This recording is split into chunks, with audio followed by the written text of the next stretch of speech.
Evening, everyone. Welcome back, and I'll call the open session to order and ask everyone to have a moment of silence.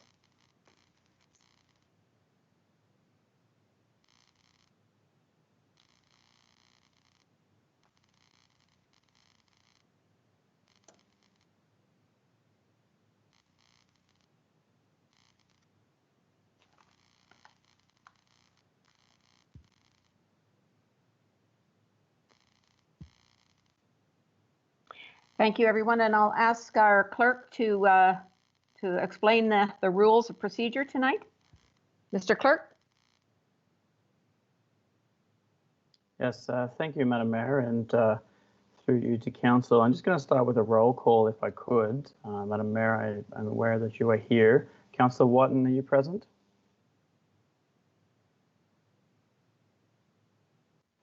I am. Thank you. Thank you. Councillor McDougall. Present. Thank you. Councillor Guido. Present. Councillor Ross. Present, thank you. Councillor Kieserbrink. Present. And Councillor Brown. Present. Madam Mayor, I can confirm that all members of Council are present and we have quorum for this meeting. If we just go over a couple of other things, if I could just ask everyone in attendance in the meeting to please mute your mic when you're not speaking. This will just avoid some background noise that may occur where you are and will avoid any echo in the audio. Please use headphones if they're available to you. If you would like to speak, please post a message in the chat. The Mayor will then call upon you when it's your turn to speak. If you leave your computer, please let the Mayor or myself know that so that quorum can continue to be met. When moving or seconding a motion, please announce your name. Voting will be conducted by the Mayor calling each councillor's names individually and then asking for their vote. Once your name is called, please unmute your mic and say in favour or against. The Mayor will then announce the result of the vote. And this meeting is being recorded and live streamed to the Township's YouTube channel. Thank you very much, Madam Mayor. That concludes my opening statements. Thank you, Mr. Clerk. And I'd like to give the statement about the Mississaugas. Scugog is situated on treaty land that is steeped in rich Indigenous history. Today, we acknowledge that we are gathering on the traditional territories of the Mississaugas of Scugog Island First Nation. We recognize and deeply appreciate the historic Indigenous connection to this land and recognize the contributions First Nations, Métis, and Inuit people have made, both in shaping and strengthening this community in particular, our province and country as a whole. We're grateful for the opportunity to meet here, and we thank all the generations of people who have taken care of this land for thousands of years. So welcome back, everyone. It's great to be back and get back into a regular meeting schedule. Staff has done an incredible job of keeping the business of the township going. Even though the office doors have been closed, there are drop boxes and online communication strategies, and no services to the public have been denied. And I want to congratulate all staff for making that possible. Maintenance and reconstruction of sidewalks and roads is going ahead, although some are postponed until September. We have some great reports tonight on our agenda, and I want to thank staff for keeping us up to date, giving us a little bit of history that has happened over the last couple of months and how we're moving ahead. So thank you very much for some excellent reports tonight. Matters from closed session. Before this public session tonight, we met and just approved the minutes of the April 3rd closed session meeting. Are there any disclosures of pecuniary interest? Okay, seeing or hearing none. They go to announcements and any announcements from council. Yes, thank you, Madam Mayor. It's Councillor Kieserbrink here. Mm-hmm. Just wanted to mention that the BIA is launching an exciting new initiative in an effort to provide members with some immediate financial relief. Soon you will be able to buy gift cards from many local businesses from the same online shop. The gift card program will encourage the community to buy a gift card that they can use when the doors reopen or now for takeout. As an added incentive throughout the month of May, the BIA is actually going to be paying 30% of the cost as a gift to the gift card purchasers. The hope is that the community will work together to support the local business owners, and if successful, the new gift card program could potentially be something that continues into the Christmas season. So we're really excited for our community and for the BIA. I also wanted to congratulate the Blackstock Cartwright Lions Club because they had their very first online induction of new Lion Club members. And so we do want to welcome Lion Tim Martin and his sponsor, Lion Connie Ashmore. Thank you. Thank you, Councillor Kiesebrink. Are there any other council announcements? Councillor Guido? Thank you, Madam Mayor. I would just like to express my thanks and gratitude to the EMS who have been driving around subdivisions in Port Perry. I'm not sure if they've reached outside of Port Perry, playing music from You Are My Sunshine to happy, happy tunes that have been going around subdivisions, and it's been really well received. So, Madam Mayor, if you can please extend our gratitude and thanks to the Durham Region EMS team that's been doing that. I shall do that, and so will Councillor Watton. Thank you very much. Councillor Brown. Yes, thank you, Madam Mayor. I'm surprised that Councillor Ross didn't mention that. What's that? Oh, I'm not getting any audio here. Mr. Councillor Clerk? Brown, please. Councillor Brown, please turn off your video. Councillor Brown, turn off your video, please. Okay, I'll come back to Councillor Brown. Are there any others? I don't see any other announcements. I had a meeting today with the MPs, the MPPs, and the mayors and regional staff, and learned some things and expressed our concerns for the economic development and viability of the whole province, actually. We've had some great input from all of our BIAs and chambers, and there's some wonderful data that the province and the federal government can use when they're discussing their announcements. So a couple of things that I learned was the announcement about financial aid for summer jobs should be in the next couple of days.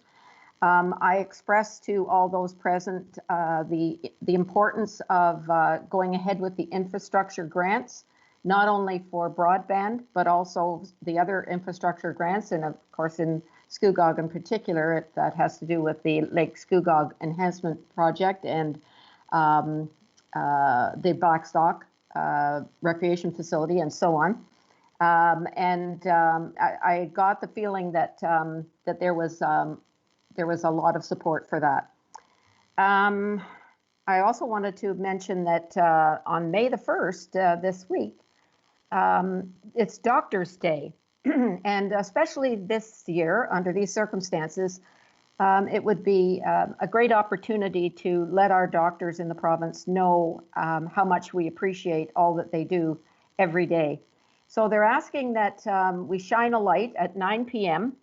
And to thank them for all they do. So I'm asking the public to step out on your porch, shine a light using your phone or your flashlight, just for a few minutes. And I know Councillor Guido came up with an idea of having maybe the municipal office lit up that night, and perhaps any of the Christmas lights that are on, that we have the responsibility for, if they're still up, that we could maybe light them in the park and gazebo and in front of the office. I'm just not sure where the lights are and that are still being able to be activated.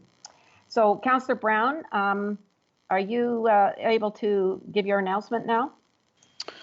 Well, yes, I am, Madam Mayor, but I think you covered it beautifully. I was just going to mention the doctors, and I was going to say I'm surprised that Councillor Ross, given that his wife is a doctor, didn't get to me first or get to it first. But I'm a little disappointed in Angus.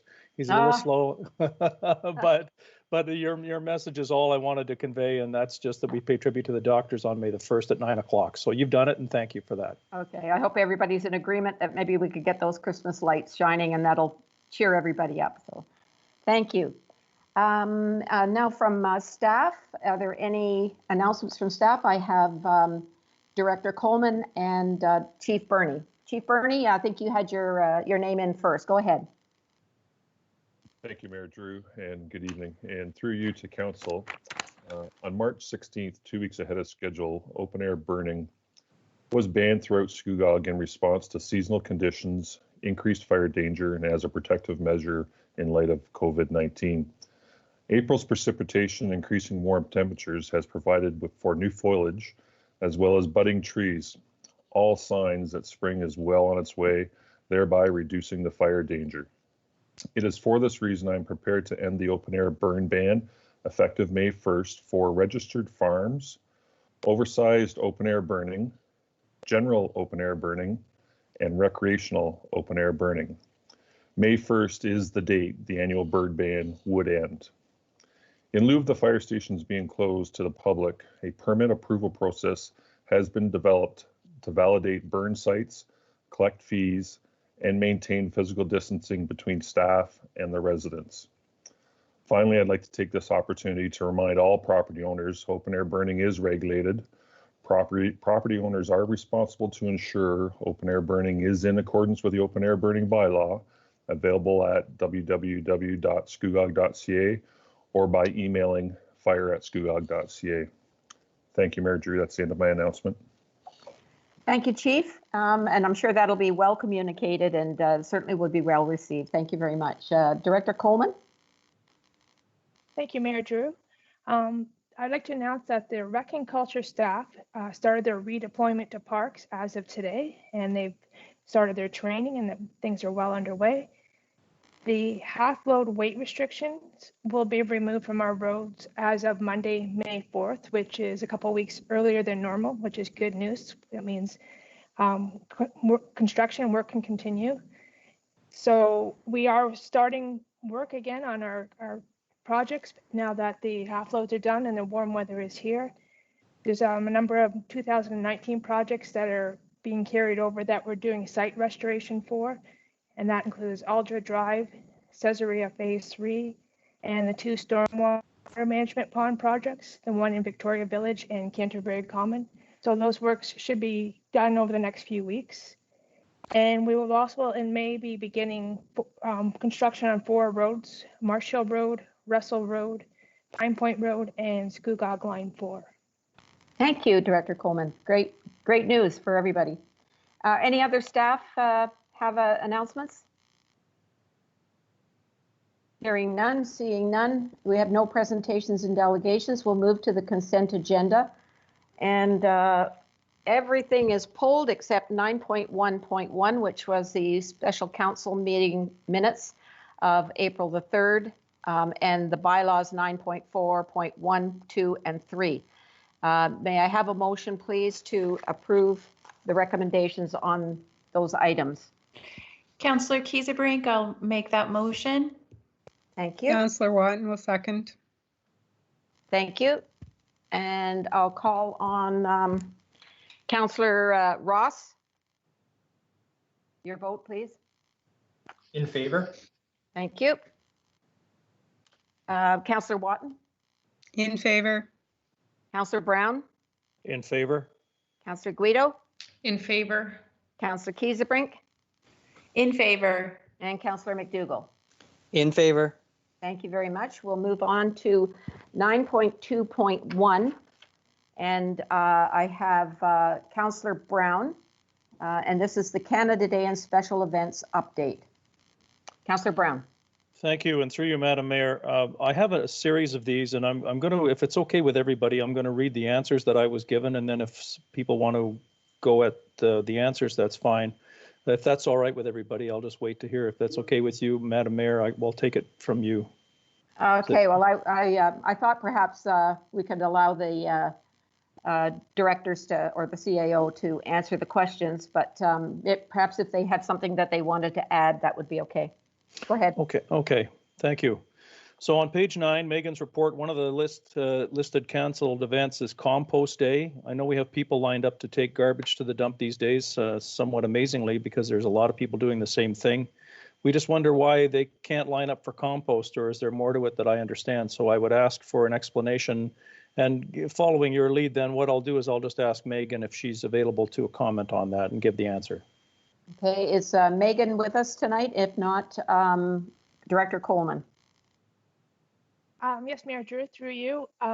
Megan's not on the line tonight, but I can answer the question. We looked into it and we think that it would be hard to keep physical distancing. We have over 400 cars come in a short period from 8 a.m. to 1 p.m. and 6 to 8 staff member helping to shovel and 10 to 15 cars at a time. And we looked at what other municipalities were doing and they had all canceled their compost day events as well. So due to the safety of the residents and staff, we think that it should be canceled, or it has been canceled. Okay, thank you. And subsequent, if I may, Madam Mayor, one more. Go On ahead. page 10, there's a list of events that aren't canceled yet. I wonder what the protocol is for canceling those. And if we come out of emergency, how does that affect whether they go ahead or not? So that's my question. And again, that would be Director Coleman. Yes, through you, Madam Mayor, to the councillor. So we will continue to monitor what's recommended through the health authorities and what the provincial directives are. And if those start to be lifted and if our health departments say that we can start to have these events again, then we will have them, but we'll follow whatever direction they give us and we'll monitor it as we go along. Okay, thank you. Thank you. Anything else? Anything else, Councillor Brown? Not presently on that, no, thank you. Okay, did you want to make that motion to approve the recommendations? Certainly, I so move. Okay, could I have a seconder, please? Mayor Drew, I do have just a comment. I think Councillor Ross and Councillor McDougall also have questions. Oh, yes, I do. I'm not ready to vote yet. I'm just getting the motion on the table. I'll I need a second seconder. that. I'll Thank second you. that, Councillor Watton. Okay, thank you. So I have Councillor Ross next on my list. Thank you, Madam Mayor. Question in regards to the July 3rd opening date that's identified in the recommendation number 2. I think perhaps the CAO might be able to best give an explanation on this. Today, the province announced a phase plan that identifies parks and open areas as being opened in phase 1. Although there's no timeline on these phased openings, and if, stress the if, the province opens before July 3rd, will the township be opening these recreation public facilities? I'll call on the CAO, but if you look at the recommendation, it says up to July the 3rd. I think that means that if things open up earlier, we can make a determination, but I'll call on the CAO to answer the question. Mr. Lohr? Thank you, Madam Mayor, to the councillor. Yes, that's correct. So up to July the 3rd.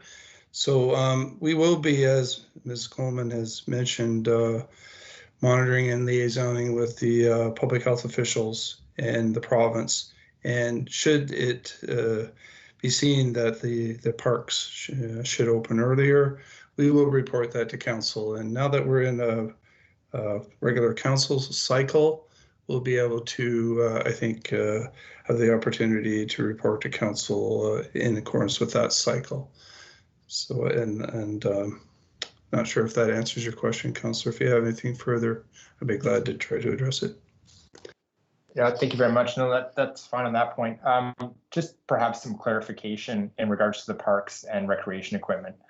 My understanding right now is that the green space, being a park, is open right now to walk, run, enjoy, not necessarily to loiter and picnic, but it's the actual recreation facilities like playgrounds that are closed. Is that correct? Through you, Madam Mayor, to the councillor. So yes, there's an actual order in council that goes with the prohibition, the closure of the outside recreational amenities, and in that order, it lists specifically, that this applies to outdoor playgrounds, play structures, ball diamonds, soccer fields, and it goes on, talks about tennis courts, basketball courts, skate parks, dog leash areas, and so on, including outdoor picnic sites and shelters. But with all that in mind, it does indicate that nothing in this order precludes individuals from walking through or using portions of the park that are not otherwise closed by this order. So in the general green area, you are, of course, permitted to walk through the park. If you needed to rest along the way, that would be permitted. What's not permitted is use of the recreation amenities, that those like those that I had listed. Okay, Councillor Ross? Thank you. Just one follow-up. The Sure. perhaps CEO again, the July 3rd date. Perhaps you could just give an idea of how that date was settled upon. I know that within the report, it's identified that there's other municipalities who have, what's the wording they used, is, canceled until further notice or canceled until indefinitely. Can you just provide some light into how the decision for July 3rd came about? Yes. Mr. CAO, rather. Thank you, Mayor. Through you, Mayor, to the councillor. So yes, as council knows, the emergency control group has been meeting regularly, and in addition to that, so has our senior management team. I've been liaisoning with the Durham Region CAO group biweekly. And we have been, in the course of that, monitoring closely the health official positions with respect to closures and the spread of the COVID-19 virus. So when we looked at the July 3rd date, we thought that that was a logical date to work towards. And we felt that, and looking at that date, taking into account everything that I had said, it was in keeping with what other municipalities, the majority of other municipalities in the region, were working towards, albeit some of them haven't set a date because they're actually, I think, looking past that date. And some have canceled events into the summer and into the fall. But so we felt that was a logical date to work towards. And we were also getting inquiries from the public and from users as to, some date. So goes the recommendation that indicates up to July the 3rd. So we set the July 3rd date knowing that we'd still keep our contact and liaison with those, the region and public health and the province, but we needed a date to work towards. So staff had an indication of what that date might be, and the public had an indication, knowing that it's a date that can move if needed. But I would say that our date's pretty solid. Even the performance criteria that was provided by the province today, the performance criteria that needs to be met is not going to be easily met. So I think that we're in good stead with the date that we've set, and I'd be surprised if they meet that performance criteria before that date. But if they do, we will be back with council to make a further recommendation on opening. And we will for sure be to council as we approach that date to seek council's concurrence on further closures or I guess it'll be canceling of events that we've done to date, as shown in this report. So I would expect you should expect to see a report from us in early June to deal with our recommendations for July and August. Thank you. Thank you. Anything further, Councillor Ross? No, that's fine. Thank you very much. Okay, thank you, Councillor Ross. And I have Councillor McDougall and Councillor Kiesebrink. Councillor McDougall. Yes, thank you very, very much, Madam Mayor. Thank you, everybody, for the report and taking the time to get this out in time to get everybody kept safe in the parks and from the amenities that could possibly harm them. A question, I'm not sure, probably for the CAO. Is the boat launch included in the list of amenities that are prohibited from use in the provincial order? The boat launch is not specifically identified in the provincial order, but we did seek a legal opinion with respect to the status of the closure of the boat launch from our regional lawyers, and they're very firm on the fact that the closure of the boat launches is covered by the provincial order rather. I'm sorry. So they will remain closed until such time as the order is amended. Okay, so further through you, Madam Mayor, currently the order, I believe, is extended to May the 12th. Is that correct? My understanding is to May the 6th at this point. May the 12th is the declaration of emergency. Okay, sorry for the, okay, very good. So currently right now the provincial order extends the closure until the 6th, and they'll probably extend until after that, but we're not sure.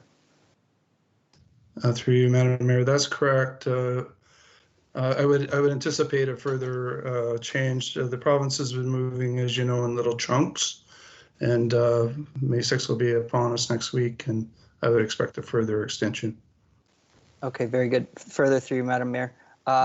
So I assume that we're getting some pressure now as our case numbers are slowly starting to decline in Ontario to see some of these amenities further opened up. For sure, the fishing season is coming upon us quickly, and people are asking, can I not safely go boating? I'm sure the province will be discussing this, and we can have a look at this before, I'm assuming, July the 3rd. Is that fair and reasonable through you, Madam Mayor? Mr. CEO? Yes, through you, Madam Mayor, to the councillor. As I indicated, this is an evolving crisis, so we'll evaluate what public health officials are saying. In this case, what the province prescribes in terms of any changes to their emergency order, and we'll respond to those changes accordingly. Thank you. Just to be clear, is it not? It's okay for people to be out in their boats. They just can't launch their boats at a public boat launch in Scugog Township. Is that correct, Mr. CAO? Thank you, Madam Mayor. Yeah, there's nothing that prohibits people from boating. There's nothing prohibits people from fishing. What's prohibited is the use of public boat launches. And I think, as you can see from the report that was provided you tonight, the one that we're currently discussing, there is an appendix with a chart, and it indicates those that have boat launches are in the region are also have those launches closed. But back to your question, yes, you can boat. It's the use of the boat launch and I think the difficulties of spatial separation, physical separation that arises at those boat launches. And then the fishing is also physical separation, and not to be fishing on public piers, public lands. Okay. Anything further, Councillor McDougall? Just one thing on page 10, we talk about the effects on the local businesses and on the tourism side of this, and I'm expecting that Port Perry, North Durham in particular, together will probably see some added pressures this spring and summer as people are forced in Ontario to stay home. I think as things move along, that we are probably in a good spot to actually capitalize on this as things become safer for our merchants and retailers who maybe hopefully, one day, not too long in the distant future, will be able to open up safely and still have some shopping. But I just would like us to keep our eye on that ball if we can. Very good. Any further comments? Okay, thank you very much. Thank you, Madam Mayor. You're welcome. Councillor Kiesebrink. Thank you, Madam Mayor. I would like to echo the sentiments of Councillor Ross and Councillor McDougall. I know that Everyone is really anxious to see things opening up as quickly as possible, and I'm glad that the report stipulates that that we will continue to monitor in hopes of getting good news and that things will progress quickly. I do want to concur with Associate Megan's report. Parks Canada has extended their suspension of camping reservations and events until May 31st, and Ontario Parks has also done the same. And the City of Toronto has canceled all their city-led events, festivals, conferences, and cultural programs through June 30th. Today's April 27th announcement by the Premier that lays out the framework for reopening the province over a 3-phase doesn't actually talk about allowing public gatherings until phase 2 and then not fully relaxing restrictions on public gatherings until stage 3 with 2 to 4 week gaps in between these phases. So that could push us into mid-July or even horror of horrors, late August. So it looks like with all these events needing to advertise, financial upfront investment, possible deposits that would be non-refundable, I do think it's prudent, as per the report, to go ahead and let people know, because people can't keep hanging. So I feel like this report walks a really delicate tightrope of just supporting local event organizers and at the same time giving some clarity. And we appreciate the thoughtfulness and the detail of the report. So I just wanted to make that statement. Thank you. Thank you. Now we have the recommendations. They're up there. Mr. Clerk, can the public see this, the agenda on there, the agenda items on the screen? Yes, Madam Mayor. Anyone watching the live stream on YouTube is seeing the agenda as you see it. Perfect. So I don't need to repeat the recommendation. We have a mover, Councillor Brown, seconded by Councillor Watton, and all those in favor. Councillor McDougall? In Councillor favor? McDougall?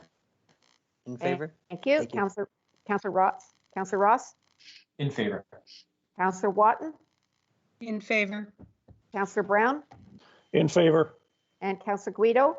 In favor. And Councillor Kiesebrink? In favor. Thank you. We'll move on to 9.2.2, and that's the supply, delivery, and application of dust suppressant. And Councillor Brown has pulled this. Would you like to make the motion, Councillor Brown? Certainly, I so move. Okay, the recommendation is up there. Do I have a seconder, please? I will second it. Councillor McDougall. Thank you. Okay, Councillor Brown, your question? Thank you, Madam Mayor. Supply, delivery, and application of dust suppressant contract. This is for Rob Frasca. It's on page 14. The amount estimated is $230,000, but it depends on how much is used. I would just ask how exactly they determine how much is used in this particular case. Is Mr. Frasca with us tonight, or other than that, I will call on Director Coleman. I'm here. Oh, okay, Rob, please go ahead.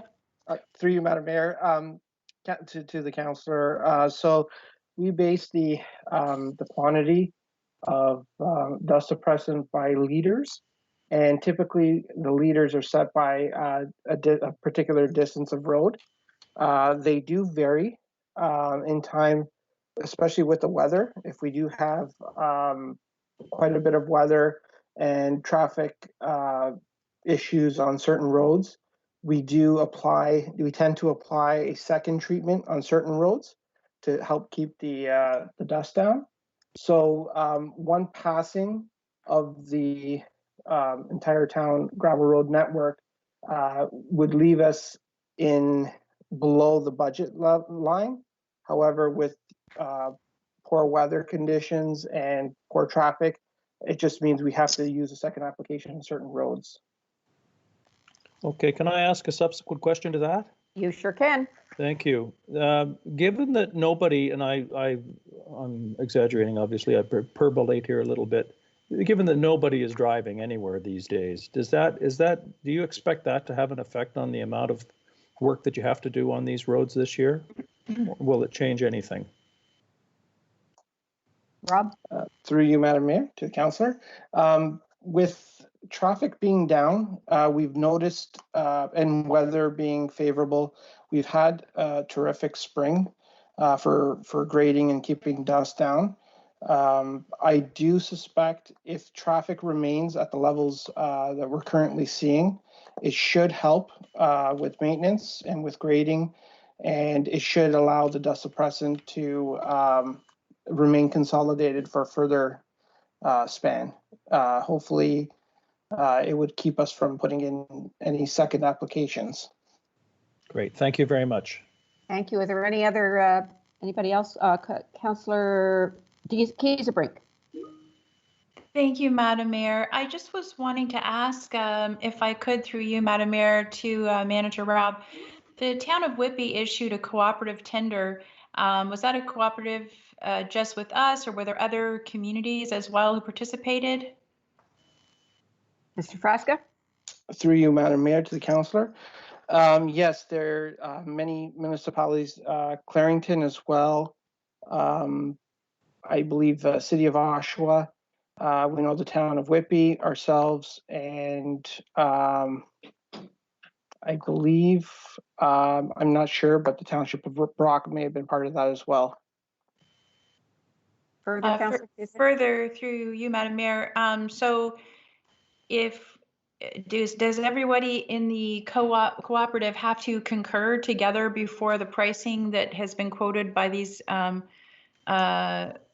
like Miller Paving, for example, before that pricing will work? Mr. Frasca? Through you, Madam Mayor, to the councillor. Yes, so all the agencies are expected to report to their council or provide acceptance to the contracts, and from there the POs are issued. And generally speaking, I haven't seen any prices change afterwards from the award. So the contractors generally do hold their price. Thank you. And if I could further through you, Madam Mayor, you mentioned in the report that it's Scugog's practice to use a calcium magnesium blend.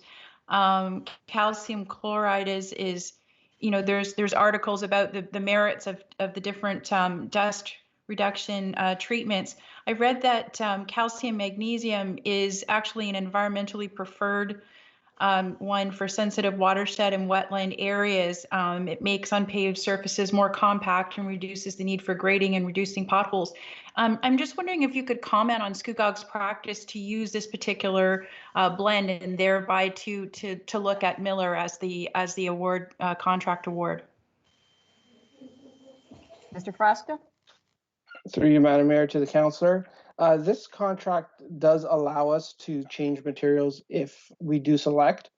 There are three options for material. There is magnesium, there's magnesium chloride, and there is calcium chloride. So the magnesium has a blend of a certain amount of calcium chloride. Now the actual supply of chloride is very limited, and it is very expensive as well, which is why there's a magnesium chloride blend, which helps with the longevity of the material and its lifespan on the roads, with also reducing environmental impact and assisting with future applications. So we generally go with the middle of the two to help conserve costs and keep the environmental aspect on our mind as well. Thank you. Awesome, thank you. I think that's a great call. Thank you very much. Thank you. Yeah, Councillor McDougall? Yes, thank you, Madam Mayor. And a question or comment to well, first is a comment to Rob. Rob, a comment I want to make to you and your team is I had a call from a constituent the other day, or a conversation, who told me they haven't seen the roads side roads, the gravel roads looking this good in many, many years. So that goes to attest to what you're saying in terms of the weather cooperating and possibly the traffic being reduced and favorable winter conditions as well. The question I had was the dust control is purchased in a volume quantity. Is that correct, Rob? Frasca? Through you, Madam Mayor, to the councillor. Yes, it's based on volumes, and the volumes are based on past quantities that we've used and calculated through our road network. Very good. And further to that, the dust suppressant is supplied and then it's applied through our trucks and our machinery, I believe through the tanks that we're looking at purchasing as well. Is that fair to say? Mr. Vraska?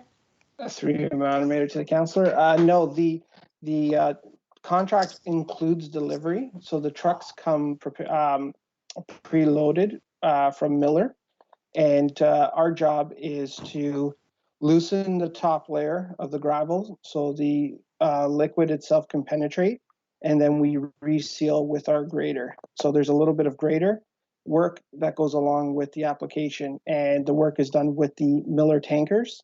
The contract for the water tanker is specifically for the water tanker for application of water. Very good. Thank you. That's all, Madam Mayor. Okay, thank you. Are there any other questions? Seeing or hearing none, I'll call the vote on the recommendation. Councillor Ross? In favor? Councillor Watton? In favor? Councillor Brown? In favor? Councillor Guido? In favor? Councillor Kiesebrink? In favor. Councillor McDougall? In favor. Thank you very much. We'll move on to 9.2.3, the slip-in water tank contract award. Councillor McDougall, you have a question? Are you willing to make the motion? I make the motion. Thank you. Have a seconder, please. Councillor Brown will second it. Thank you. Okay, Councillor McDougall, your question. Thank you, Madam Mayor. And I believe this question would be for Mr. Frasca since he's here. A question is if we were to purchase both tanks at the same time, would we possibly get them more economically, or will the second tank be at the same price roughly? Mr. Frasca? Through you, Madam Mayor, to the councillor. No, the price was consistent. They were based on units. There was no discounted rate for multiple units. Okay, and then further to this, then, if we are purchasing one of two tanks, I believe it was Pub 006. It was listed as 2020 on the report below, but will that Pub 006 stay open for us to purchase the subsequent tank in another year? Mr. Frasca? Through you, Madam Mayor, to the councillor. That could be looked at for the following season. If that could be brought up through the capital budget again to see if it's worth us purchasing another tank. Okay, very good. Thank you. Any other questions? Councillor Ross? And then Director Valentin. Councillor Ross? Oh, sorry, hang on a second. Director Valentin, you were going to respond to that question. Please go ahead. Thank you, Madam Mayor. Yes, I would suggest if the amount is going to be over budget, that we should close this current capital account after this one water tank is purchased, and then uncommit the remaining funds to the vehicle and equipment reserve and look to rebudget it again in future year. I wouldn't propose to leave it open because it would just be over budget. Okay, thank you. Councillor Ross. Thank you, Madam Mayor. Probably a question for Mr. Frasca. In the capital budget forecast report that we have here, it says that the asset have reached the end of its lifespan due to daily use. With us going down to one now, does that mean that one of them hasn't reached the end of the life and is still functioning, or will the township be operating with just one for the upcoming season? Mr. Frasca? Through you, Madam Mayor, to the councillor. Currently, we have one tank that was purchased as emergency last season for one of the original tanks broke down on us. The second tank, we typically use 3 tanks during the summer season. And after this purchase, we will have 2 new tanks and 1 older tank. Now, the 1992 tank that we refer to on this report is still functioning. It would still operate. It does show signs of rust as they're all metal and the welds are starting to break off, and it makes it very difficult to strap it into the vehicle itself. So right now we are still able to use it, and there still is a little bit of life left in it, but it's showing excessive signs of wear. Thank you. If I can have a follow-up question. If that tank that's showing excessive signs of wear fails us early on in the season, will we be required to purchase another one right away, or will the township be able to continue on with its duties with the two? Through you, Madam Mayor to the Councillor, we would be able to continue with 2 tanks. We would be able to operate as is. There would be a little bit of maneuvering, but we would be able to function, which is why we recommended just to purchase the 1 tank for the time being. Great, thank you very much. Thank you. Any other questions? Seeing none, the motion is there. It has been moved by Councillor McDougall and seconded by Councillor Brown. And I'll call for the vote. Councillor Wotton? In favor. Councillor Brown? In favor? Councillor Guido? In favor? Councillor Kiesebrink? In favor? Councillor McDougall? In favor? And Councillor Ross? In favor. Thank you very much. And we'll move to the next report, which is 9.2.4. And Councillor Brown, you pulled that. Did you want to make the motion? Yes, I so move. And could I have a seconder, please? Councillor Ross. Thank you. And Councillor Brown, go ahead. Thank you. This is a question for Director Coleman on page 22 of the Community Services Infrastructure Update. For projects with contractor services, it's up to the contractor to decide if they are essential. Can you explain how that works as per the provincial order?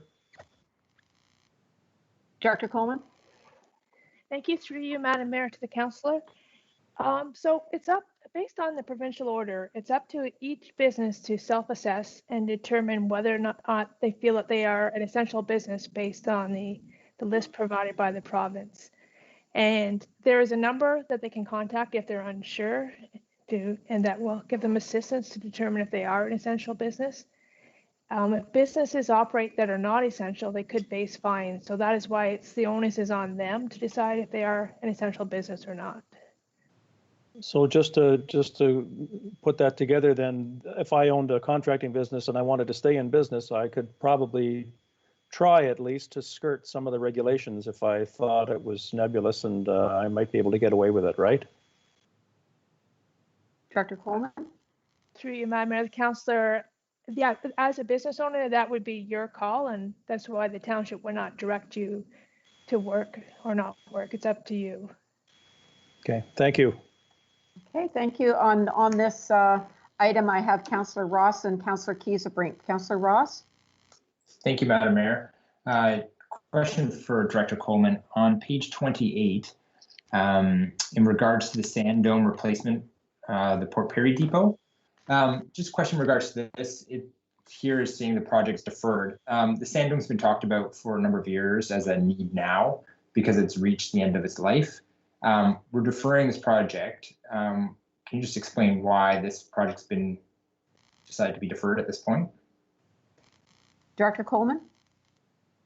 Through you, Madam Mayor, to the councillor, all the projects that are deferred are deferred for now, but that doesn't mean that we won't be going ahead with them later this year.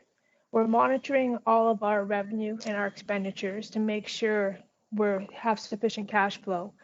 This is one of the projects, actually most of the projects on the list I would like to do this year if all possible.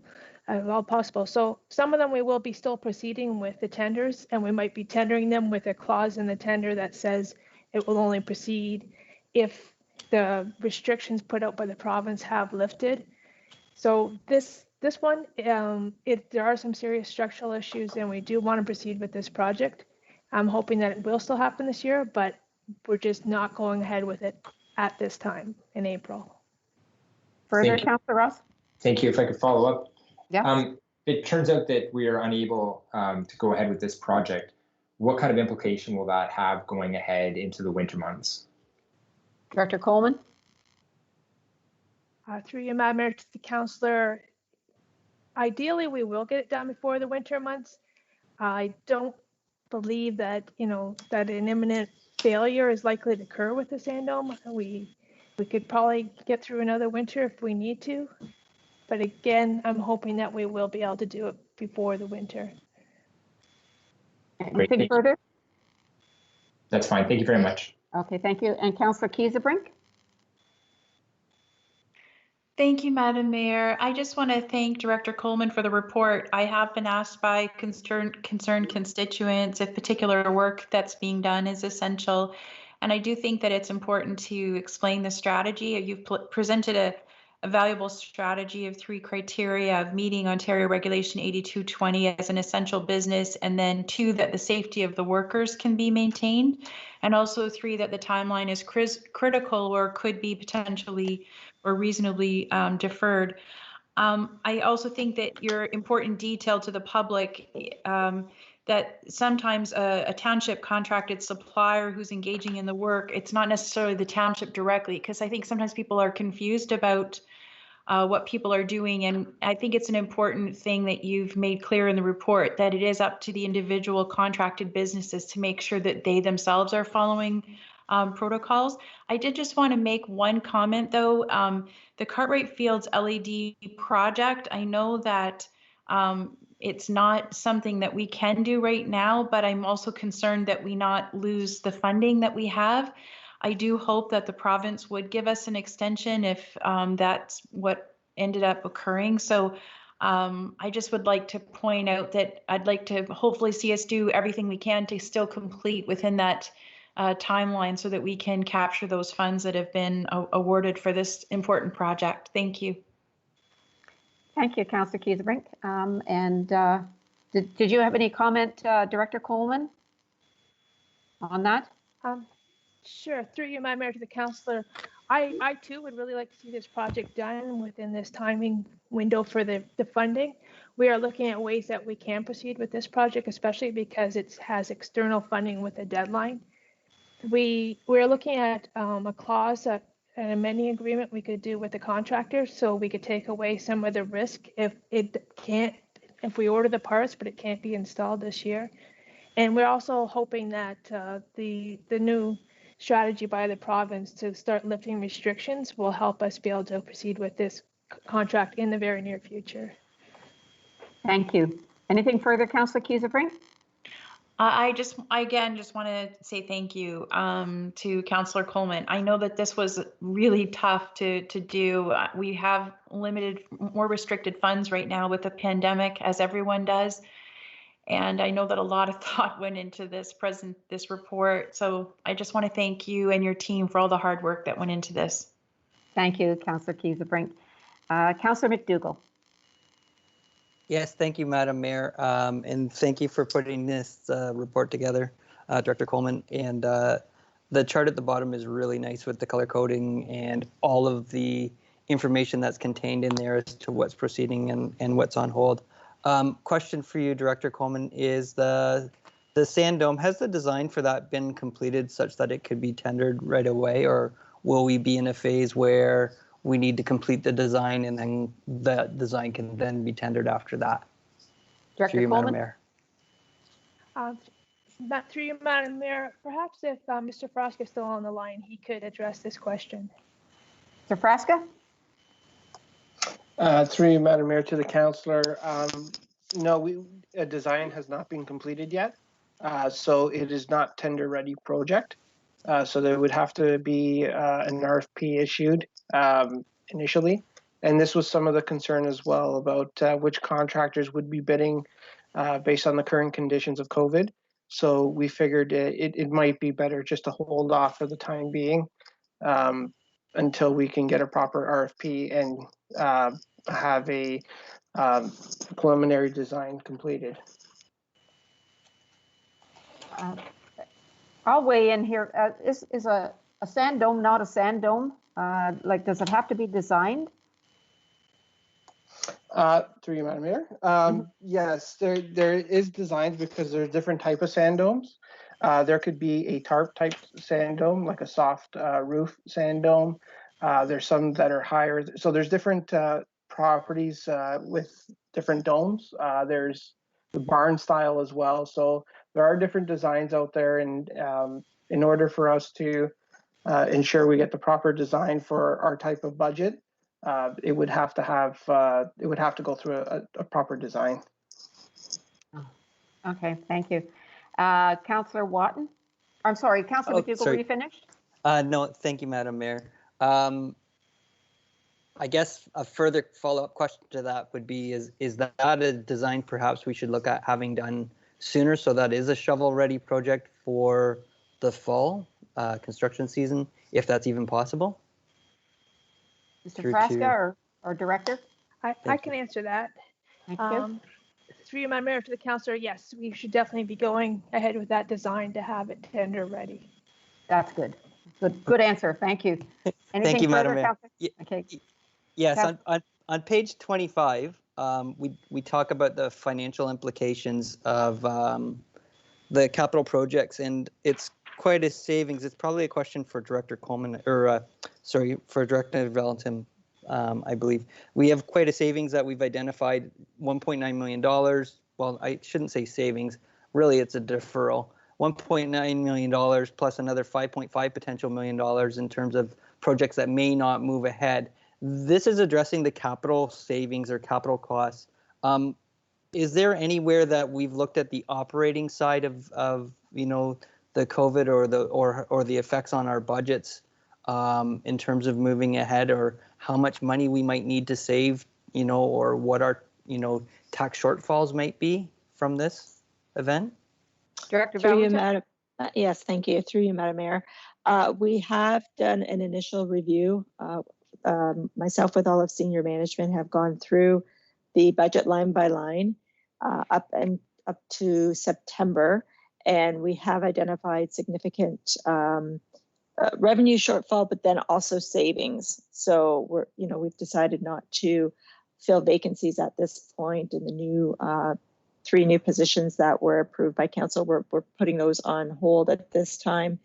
And we're reviewing, we've canceled the summer students for the office, but have postponed the hiring of other summer students. So we have made some decisions moving forward at this point, just to ensure that we are financially sound, but we are reviewing that on a regular basis as well. Okay, Councillor McDougall, is there anything further? No, I think that's everything. I just I look forward to being apprised in terms of where we might, you know, be financially. And I know this is a moving ball for everybody, and it's very difficult for us to get a picture, but it certainly looks like it's going to be significant for all of the levels of government, and definitely our cash-strapped municipality. And I'd like to thank everybody for keeping the eye on the ball and keeping our roads projects moving, because we sure definitely need those works done. Thank you, everyone. Yep, they are essential. They certainly are essential. Councillor Watton?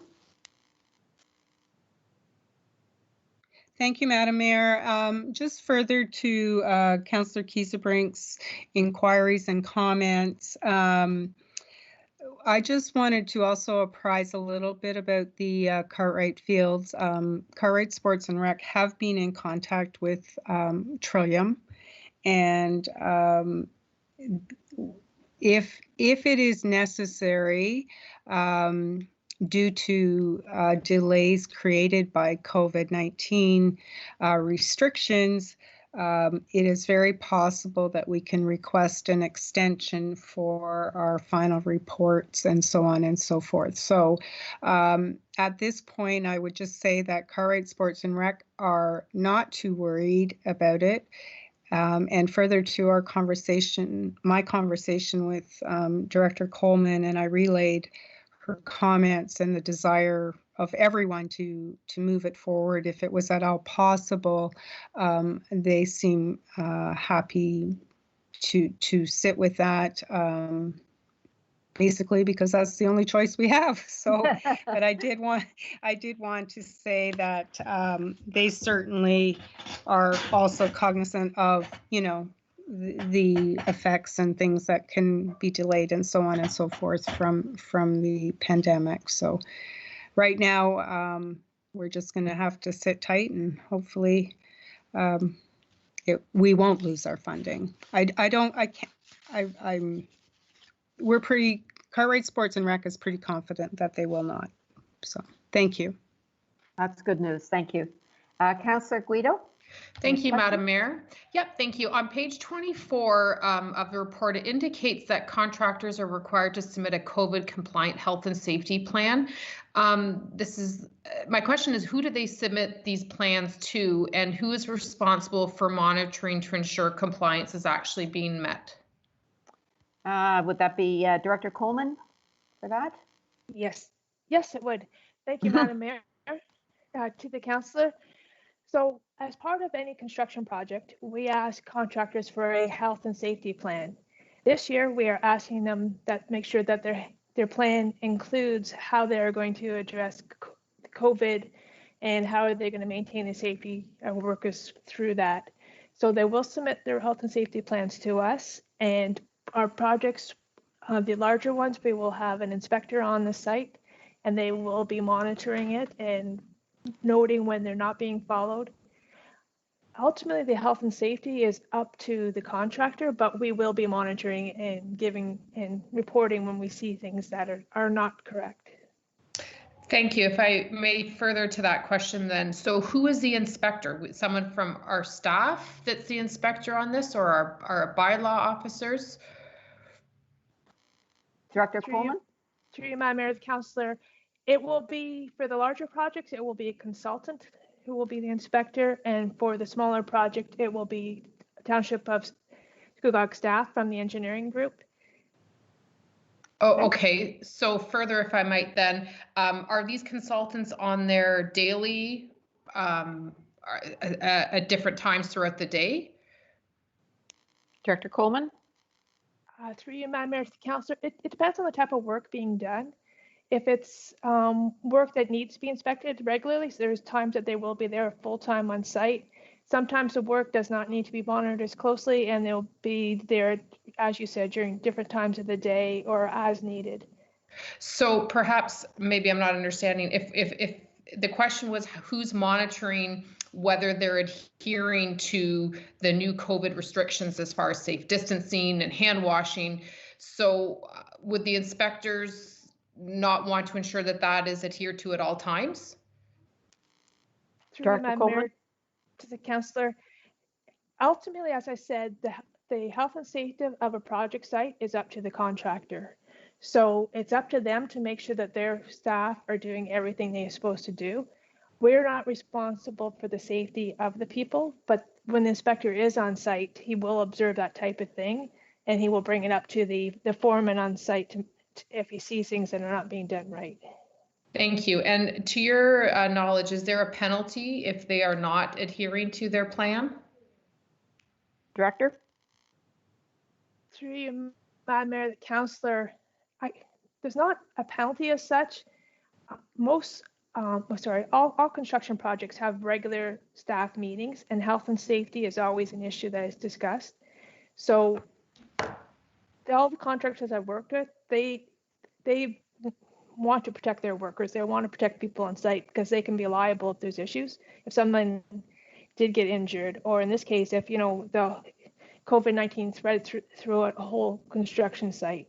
So they would be trying their best to implement the health and safety plan.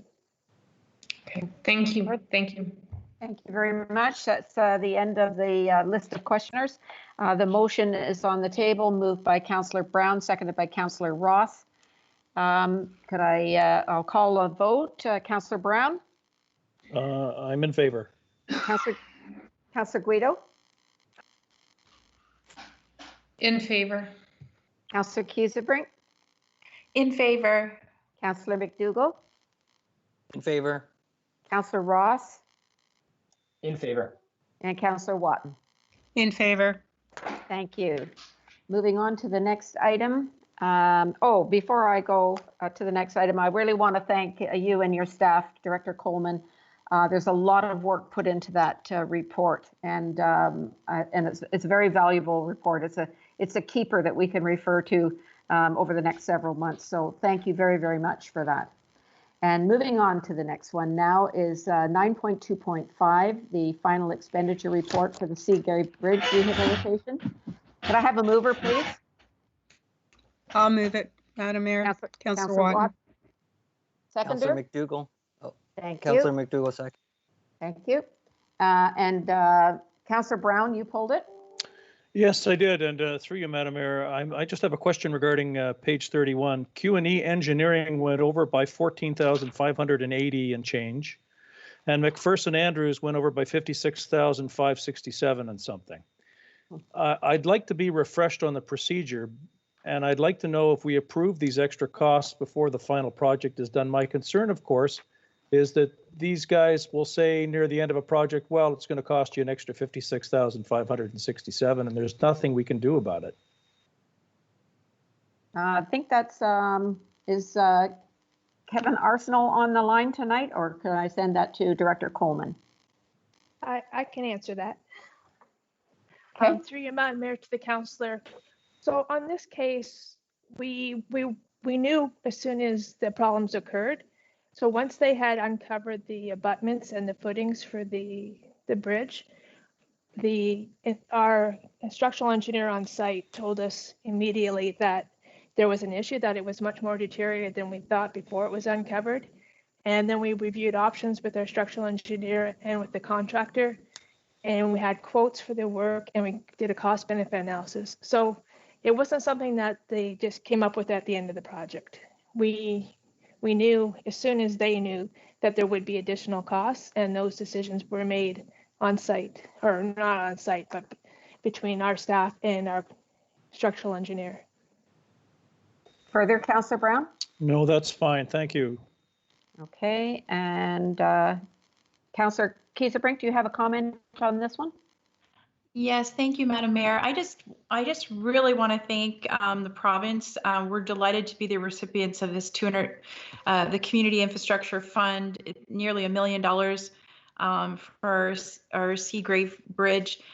Getting the funds up front was amazing, because then we could actually collect interest on the money, which helped when we found out about the abutments and then the additional work for redesigning and then constructing those new abutments. So I just want to congratulate again Director Carroll and technologist Kevin and the whole team for getting this bridge rehabilitated. It was a major job, and I'm just really glad to see it done, and it's really nice to have a report like this come forward. So thank you very much. Thank you, Councillor Kieserbrink. Yes, we without that $1 million, there's no way we could have done that bridge for quite a while. So that was very welcome indeed, and thank you to all of staff for getting the job done. Any other questions or comments? I don't see any. So it was moved by Councillor Watton and seconded by Councillor McDougall. The recommendation is there, and I'll call on the vote. Councillor Guido? In favor. Councillor Kieserbrink? In favor. Councillor McDougall? In favor. Councillor Ross? In favor. Councillor Watton? In favor. And Councillor Brown? In favor. Thank you. And we will now move to 9.2.6, the Roads Maintenance Modernization Review. And Councillor McDougall, you had a question on that. Or I need a mover first, please. You would like to make that motion? Thank you. Seconder? Councillor Ross, second. Thank you very much. Okay, Councillor McDougall, you had a question. Yes, thank you, Madam Mayor. I just a question, I think, through to Director Coleman, please. Question is the assessment of the RFP, the bids for this proposal, it was comprised upon a criteria, but not necessarily the costing. I know that we've worked with Dillon Consulting in the past, and we maybe haven't worked with the other firms. Is it possible that perhaps fresh eyes on the township may have given different results in terms of what the modernization proposals might look like?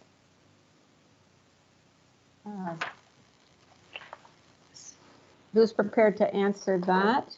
Director Coleman? Yes. Please. Through you, Madam Mayor, to the councillor. I haven't worked with Dillon Consulting since I've been with the township. And I don't think anybody has looked at what this project will be looking at the condition of the buildings, looking at how we're maintaining roads, what our policies are, is our fleet optimized? All these things are a fresh view. So I think any firm doing it, it would be a fresh view. Councillor McDougall, anything further? No, that's all. I think that's very good. Thank you. Okay, we have moved by Councillor McDougall, seconded by Councillor Ross. Recommendation is there. I'll call on the vote. Councillor Kiesebrink, In favor? Councillor McDougall, In favor? Councillor Ross, In favor? Councillor Watton, In favor? Councillor Brown, In favor? Councillor Guido. In favor? Thank you. And now we're ready to move on to 9.2.7, the Development Services Council update. And may I have a mover, please? Councillor Brown will move it. Seconder, Councillor please. Watton will second it. Thank you. And Councillor Brown, you had a question. You pulled it. Thank you. Yes, and through you, Madam Mayor, I guess this is for Director Heritage. Page 39, April the 14th, the province adopted the COVID-19 Support and Protection Act. The act would now allow the Minister of Municipal Affairs and Housing to suspend timelines to be applied retroactively to the date of the state of emergency. I don't know if you can give me a for instance, but can you just clarify what that means exactly? Director Heritage. Thank you, Madam Mayor. Through you to the councillor. This legislation is known as permissive legislation. It gives the municipality the option to either process an application and take it through the process, or should they wish to focus their resources on dealing with COVID-19 and not deal with a particular application, they're not under the threat of an applicant appealing a non-decision to the LPAT. So there is flexibility there for the township and any other municipality in dealing with a planning matter. It could be an official plan amendment, it could be a zoning amendment, or a draft plan of subdivision for that matter. So there is flexibility there, and it's very permissive. Just further to that then, Director, can you give me, is there been a for instance, has it happened already where you've needed to use this? Director. Through you, Madam Mayor, to the councillor. It is fairly new. It just went through on April 14th. So I don't think a municipality has used it as of yet, but the option certainly is there. What staff in this report is recommending for the township is to proceed with our planning applications as quickly as possible and expedite them through the process. And I've indicated in the staff report that the next meeting, being May 11th for a PCNA meeting, will include actually a statutory public meeting, which will bring a matter forward. So we're trying to expedite as many planning matters through the process as possible at this point in time. Okay, thank you. I have two quick questions. I hope they're quick, and I hope the answers are quick too. On page 42, the chart for permit shows 2019 versus 2020, and it lists 97 applications in 2020 to 75 in 2019. So I'm presuming that that's good news. So the total permits were fewer. Would I be correct in assuming that? When comparing the number of applications received, it's actually higher in 2020. So that is certainly good news. And our revenues have increased in the building section in 2020 versus 2019 for the period of January 1st to April 15th. Okay, and another short one then on page, and thank you, Director Heritage, on page 42 at the bottom, most follow the walk-through rules in a park. I don't know that it would ever come to matter, but I mean, are they allowed to stop? And at what point do people say it's time to move on? I don't imagine they're allowed to congregate for very long. Through you, Madam Mayor, to the councillor, that's correct. They're not allowed to congregate. The intent is to provide this walkthrough through a park based on the provincial order. If somebody wished to stop momentarily to grab their breath or whatever, that's fine. But the intent is not for people to sit down and have a picnic. Okay, thank you. That's all for me. Thanks. Okay, thank you. And I have Councillor Guido pulled this report as well. So Councillor Guido. Thank you, Madam Mayor. On page 43 of the report, this will likely be a question for Director Heritage. It speaks to some complaints that have been received and that staff are being monitored, staff are monitoring as necessary. Director Heritage, can you advise how we're monitoring these individual complaints and what the bylaw department is doing? Director Heritage. Through you, Madam Mayor, to the councillor. You're speaking to the lack of social distancing at various businesses? Yeah. We've received those complaints. Yes, we have approached the owners of those businesses by law enforcement and have reminded them that social distancing is their responsibility and to ensure that it is being implemented. Wonderful, thank you. And if I may ask you a further question, Director Heritage, have we been receiving a large volume of calls during the working days about residents who see issues where they're concerned and are requesting our bylaw officers to go out? Through you, Madam Mayor, to the councillor, actually not. There are fewer and fewer instances that are being received by bylaw enforcement staff. When we do receive a call, we go out and investigate, but so far we haven't received many at all. That is good news. Thank you, Madam Mayor. Thank you. Councillor Keys-Brink, you had a question? Thank you. Through you, Madam Mayor, to Director Heritage. In the newspaper, Andrea Kirkwood, who's a environmental scientist, had written a letter to the editor and was concerned about across the board suspension of Ontario's Environmental Bill of Rights, which protects the environment and so on, and is part of land use planning process. This may or may not apply, but it sounds like from your report, Director Heritage, that the intention of the Township of Scugog planning is not to suspend good land use planning protocols, but like you said, to just use virtual and other means to try to still expedite things in a more efficient way. Could you perhaps comment on that a little bit further?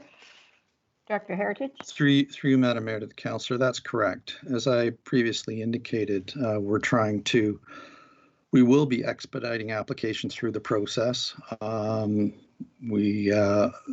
Those applications are subject to the regular rules under the Planning Act in terms of notices and appeal periods and when residents have the ability to appeal a decision. We're processing that. I know other municipalities have decided not to proceed at this point in time with their applications and to basically concentrate on the COVID-19 matters until they die down and then proceed with processing applications. Further, Councillor Keys-Brink. Thank you, Madam Mayor. I'm just really glad to hear that. I know that it means a lot for all of the applicants. Again, these are extraordinary times, and your department and all the efforts that you're making and your team is just, we really do appreciate it. Thank you so much. Thank you. And again, this is another report that's certainly a keeper. It's a lot of history there, and I have to say that we're one of the very few townships or municipalities that are seem to be moving ahead with our business. We've developed strategies, and certainly with these online meetings and video conferencing and so on, we're able to move on with our business. And we've got the COVID thing, although we're still dealing with it, we're still in a state of emergency, but things seem to be well organized and in place. And I have to thank staff again for doing that and allowing us to go ahead with our business. So thank you. Now we have the motion on the floor, and it's moved by Councillor Brown, seconded by Councillor Wotton. And I'll call the question. Councillor McDougall. Councillor McDougall? In favor? Councillor Ross? In favor. Councillor Wotton? In favor. Councillor Brown? In favor? Councillor Guido? In favor. And Councillor Kiesebrink. In favor. Thank you very much. And we'll move on to 9.2.8, the final tax levy bylaw. And do I have a mover, please, for this? A mover, please. Move it, Councillor Madam Mayor. Kiesebrink. Wilma Wotton. Wilma Wotton. And who's the other one? Sorry, seconder? All seconded. Councillor Kiesebrink. Thank you. And Councillor Brown pulled this. Councillor, your question? Yes, and this is for the director. On page 46, it says the total residential tax rate for Scugog Township taxpayers is 0.10533301 for 2020. And in 2019, it is 0.1081720. So I think my math is okay on this, and then I think I understand that the rate is lower than last year, but I'd like to know if I'm right, why is it the way it is? Director Valentin? Yes, thank you, Madam Mayor. You are correct, Councillor Brown, that the rate did go down, and that is as a result of our CVA, our current value assessment for the whole municipality has gone up. So the additionally, I think that the region's tax rate has gone down as well slightly from prior year. So and that is basically to come up with your tax rate, you look at your current value assessment and tax dollars that you need to raise from that assessment base. And that's how the tax rate is formed. So even if your taxes, say the budget does increase slightly, if you have a larger assessment, then the tax rate will be smaller. Great, thank you. Any other questions? No, ma'am. Nope, no other questions. Okay, the motion is made by Councillor Wotton, seconded by Councillor Kiesebrink. The recommendation is there, and I'll call the question. Councillor Ross? In favor. Councillor Wotton? In Councillor Wotton? Your voice has changed. No, you broke up.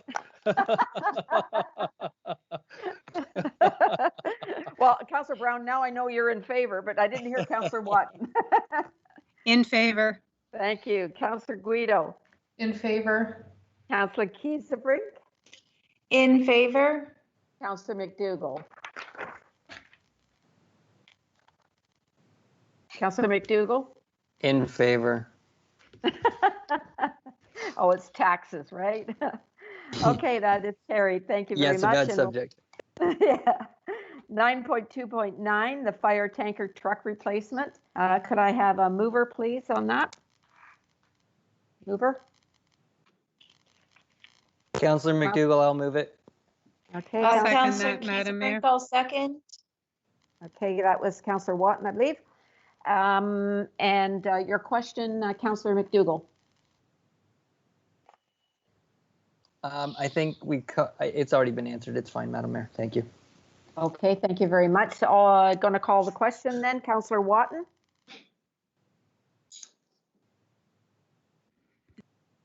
Councillor Wotton. In favor. Thank you, Councillor Brown.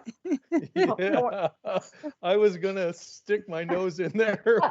Wilma. I'm in favor. Councillor Guido. In favor. Councillor Kiesebrink. In favor. Councillor McDougall. In favor. And Councillor Ross. In favor. That's carried. Thank you very much. And the regional report, and Councillor Wotton, you pulled that. I did, Madam Mayor. Thank you very much. I just wanted to respond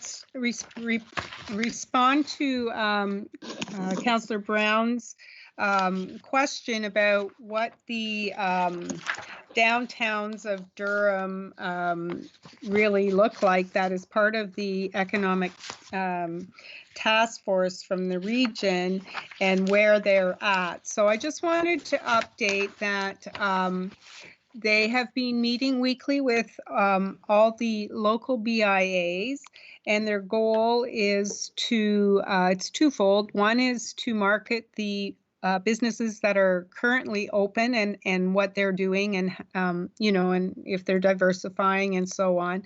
And the second part of the goal is to what recovery could look like and what and how to support that through promotions of our downtown. They're going to be doing this by developing a website that is promoting all the businesses in 13 downtowns, and it'll include maps, profiles, and blogs. They're also going to be doing a promotional campaign video series and a social media campaign. The live date, I don't think it came out today, but it is hopeful that it will be out live this week on the investor.ca website. So I just wanted to update council on that, and by way of saying that the Durham Economic Task Force is working very hard in trying to support all our businesses. As you see from my report, there's a couple of other ones listed as well that they have initiated. So just sharing that. I do have a couple of other comments, if I may, that I did not include in my report, Madam Mayor, but I would just like to provide a couple of updates that are coming forward to Regional Council on Wednesday. And one is that a couple of areas on Island Road will be reducing the speed limit to 70, as well as on the Durham Road 21 between Manchester and Marsh Hill. They are changing the speed limits also to 70, providing, of course, that it gets approval from Regional Council. So those are both initiatives through the Vision Zero project, and I thought that Councillor McDougall and Councillor Ross would be happy to hear that. And one final thing is that there are also two motions coming forward on Wednesday that hopefully will pass. One will be to recommend to the CRTC to direct mobility providers to waive the overusage charges at this time for for anyone who doesn't have adequate access to the web. And then there is also another one seeking further support for our BIAs in the way of financial grants. So, of course, I'll update council on them if they are approved, but I think they're both good initiatives, and I hope that they do both get approved. Thank you, Madam Mayor. That's just the few things that weren't included in my report. Oh, thank you very much. And there's one thing that I just heard this morning. Last week, they had the virtual town hall meeting for the region of Durham. And it was reported today that there was in the area of 14,000 people taking part or listening to that town hall meeting. And I heard you, Councillor Kiesebrink, you got to express a question and comments. Very good. Good for you. Thank you, Madam Mayor. It was a really good call. Yes, and Councillor Guido, I understand you were listening in on that, and as I was, and very interesting evening. Councillor Watton, did you want to move your report? Certainly, thank you. And a seconder, please. I can second it, Madam Mayor. Deborah Kiesebrink. Thank you. And I'm going to call the question. Councillor Brown. Oh, Madam Mayor. I'm sorry. Have you got? Did I have a question? Yes. Yes. Okay. Sorry. Yes. Go ahead, please, Councillor Guido. Thank you, Madam Mayor. Through you to Councillor Watton, can you just, I wanted to ask a question about the Economic Task Force, and I see that they're partnering with local BIAs, but are they also looking at not just BIAs? Would they be looking at all businesses? And in this instance, it would be all businesses in Scugog to help promote and support businesses that are not located in BIAs? Or is there focus BIAs only? Oh, no, that's just, if I may, Madam Mayor, that's just one small part of it. The downtowns of Durham, that's where they're working a lot with the BIAs, but they are also, if you note in my report, there's also the COVID response, which they're providing all sorts of info and resources for any businesses, financial help and so on, as well as they have another page that is supporting the agricultural businesses and agri-food and so on and so forth. So no, it's not strictly just the BIAs. They are looking to keep as much of Durham open and help as many businesses as possible through this task force. Thank you, Madam Mayor. If I may continue then. Councillor Watton, then to confirm their #SupportLocal campaign, your report says it's aimed at promoting local online shop services, etc. So then when they're partnering with each municipality, are they partnering with a liaison strictly from the BIA, or is someone else looking at the other businesses that are outside of the BIA?